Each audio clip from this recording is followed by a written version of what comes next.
Editing plays a huge part in any form of work and is the main tool used to perfect it, whether it is a movie, script, TV show, book, advert, music video, or whatever else. The literal definition for editing is preparing for publication by correcting, condensing, or otherwise modifying it.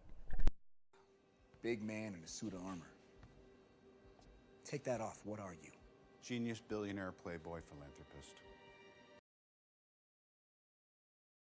Editing has been around for over 100 years, and one of the first films to have included it was Robert W. Paul's Come Along Do. Made in 1898, it was one of the first films to use more than one shot. Films thereon after have been constantly raising the bar, with Attack on the Chinaman Station by James Williamson in 1900, featuring the first reverse angle shot, and The Great Train Robbery by George Méliès in 1903, including the first cross-cutting camera editing. Today, we are at a stage where technology knows no bounds, and the possibilities are endless. I would not recommend fishing. Why is that? You get bugger all for it. Yeah, well, you're not catching any fish. Our favourite films all include editing techniques, and there are a lot. However, the main ones are shot reverse shot. This is where the camera switches back and forth to the speaker, and so that we can see the reaction of the other character. Here is an example used in Shutter Island between Andrew Ladis and his wife Dolores. We could take them on a picnic.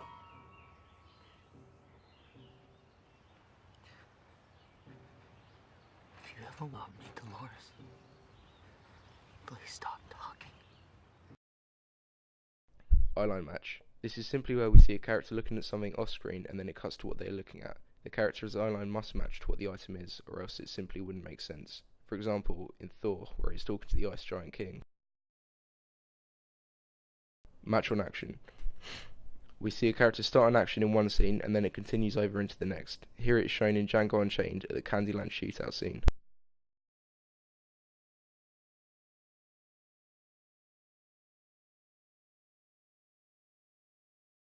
Parallel editing, or cross-cutting. This is where two or more scenes that occur simultaneously but in different locations are edited together so that it appears the camera is teleporting between the two places back and forth. Probably the most iconic example is the Battle of Endor in Star Wars Episode 6 Return of the Jedi. Following the action. This is where the camera doesn't cut and it continues to follow someone or something. This is used in the Avengers where they're fighting together in New York.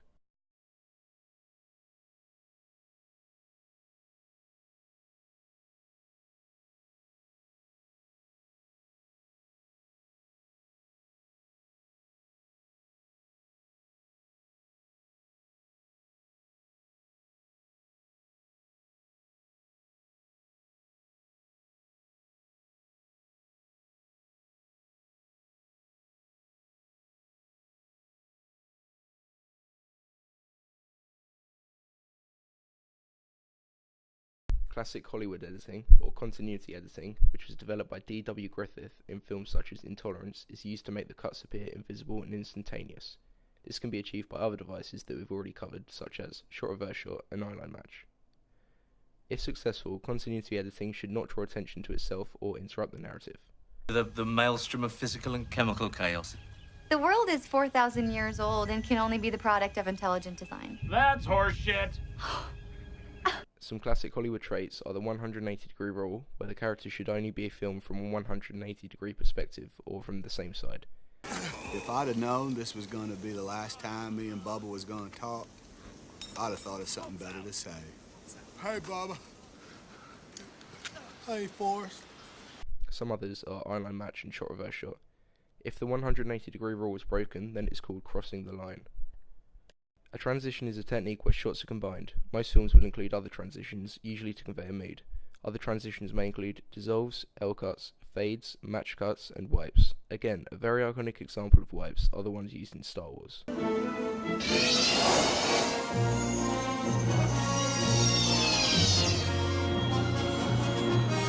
Editing is arguably the most important part of any film. It helps convey meaning, emotion, and also orders the film so that it makes sense to us.